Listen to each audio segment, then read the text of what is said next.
Hey guys, welcome to my channel. Today I'm going to be talking about my top 10 lip colors for fall. So to start off, this is a swatch of NARS Train Blue.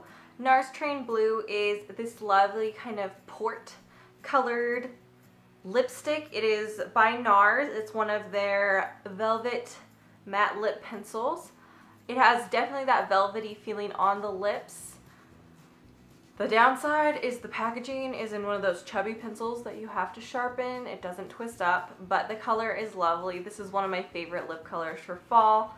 I've worn it for a couple years and I love it. The next one we're going to talk about is Shame. This is by Urban Decay. It's one of their Revolution lipsticks. Shame is a deepened berry color. It is definitely more of like a blackberry than a raspberry. It's still has a lot of red to it, so I wouldn't consider it a black and purple. It's definitely more of that berry, a deep berry color, and it has a creamy finish. These I actually really like. I don't find them hydrating nor drying. However, they do have that nice creamy finish, so it looks really kind of almost glossy on the lips, and for it being a cream finish, you actually get quite a bit of wear time.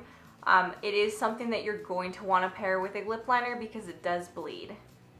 The next one is Brave. This is the closest I'm going to get to those 90s lips. Personally, I'm not a huge fan of those more brownie colors on my skin tone. So Brave, this is Brave, and it has Dervish lip liner underneath it because that's how I typically wear it. It's a satin finish by MAC. I think this is rather pretty. It's one of those kind of muted pinks. It has a touch of brown, but it's not hardcore 90s either. The next one up is Cyber. This is another satin finish by MAC. This is what I'd consider a true black and purple. It doesn't have a whole lot of extra red to it where I would see that it would pull a little more like port or berry. This is more of that true black and purple. In this swatch, I'm wearing Night Moth lip pencil under it. I always wear this with Night Moth since it is one of those like a lot of deeper purple colors where they can go on kind of patchy. So this I feel wears best under a lip liner. It's a very pretty color and perfect also for deeper skin tones because it's that beautiful black and purple color. The next one up is YSL number 10 Beige Tribute. I think it's nice to also have a nude kind of in your lipstick wardrobe for fall, just because if you're wanting to go for more of those warmer colors or burgundy colors on the eyes, but you want it to be a little more for the daytime and you're not into a dark lip that day, then that's a really nice option. I really like this. It's a creamy finish. The wear time is not super long. That is the downside. The swatch here is with nothing. I do also pair it sometimes with the Dervish lip pencil by MAC. It has a little bit of pink to it, but it's kind of just that neutral beige color. This is something I actually have seen on the runway quite a bit, and this is Sherry. It's one of the Bite Beauty's cashmere lip creams. So it goes on as a cream and dries down more matte. This isn't quite the same as like those Stila liquid lipsticks where they dry super matte. This has more of those velvety finishes, so it has a slightly different texture. It's a little more comfortable on the lips. This is definitely something that I do find to be slightly drying, so you'll probably want to wear a lip primer with it. The next one up is Rebel by MAC. This is one of my favorite lip colors of all times. This is just beautiful. You can pat it on your lips gently to make a stain, or you can build it up to wear it as a more of that berry color. The swatch here is just Rebel alone, but it also looks great with either a black liner in the corners, or you can wear it over Night Moth or a darker lip liner to kind of vamp it up. But this is just a super versatile color because you can pat it on and get more of that pinky berry, or you can really build it up and get a deepened berry color. So this is one of my favorites, satin finish by MAC. It's also very long wearing and it does leave a stain behind. The next one we're going to talk about is Sin by MAC. This is a matte finish. It is a black and red. This is a little more of an oxblood color. It has a very matte finish, so I find this to be quite long wearing.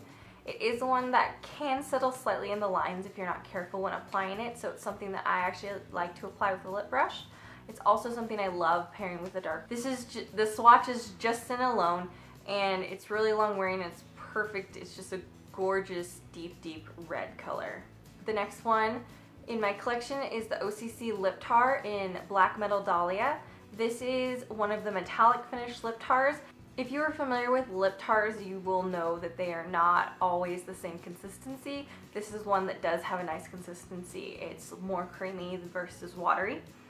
It has a burgundy colored reflex in it with a burgundy base, so it's just gorgeous. This looks great over a black lip pencil or over something deeper like Night Moth or Alone. However, with the lip tars, I do recommend a clear lip liner around the perimeter of the mouth because they do bleed. But this, I think, is a lovely color, super unique. It has that metallic finish, and it would also be something I'll probably be wearing around the holidays. And my last one is something that's a little more unique, but it's something that I enjoy, so this is more like my personal pick, because I guess these are my top 10 favorites. But this is the OCC Lip Tar in Sebastian. It is a muted taupe color. It is one of the matte finishes. This one is another one that has a pretty decent consistency. It's definitely not quite as creamy as Black Metal Dahlia, but it's not like super runny or anything like that. I'm wearing it in this swatch over the Stone Lip Liner by MAC because, as I said earlier, lip tars I always wear with a lip liner, and this is something I really like for fall. I think the gray lips are unique and kind of fun and different, but they're not like overly bold in your face either. It's kind of like almost like an alternative to a nude lip, kinda. Well, I hope you liked seeing those swatches. I think these top like 5 or 10 videos are kind of fun. I got a pretty good response on my top 5 lip colors for summer, so I figured I would do another one, and I really like fall lip colors. Most of these were a little bit darker, so I'll give you a link right up here and in the down box below for my kind of tips and tricks for darker, bold lips, in case you want to try out any of those more darker, deeper, vampy lip colors for fall. Let me know if you like this video by giving it a thumbs up. Please also subscribe if you'd like to see more videos by me. You can also follow me on my other forms of social media. Those are in the down box below as well as at the end of the video, and I'll see you guys again soon.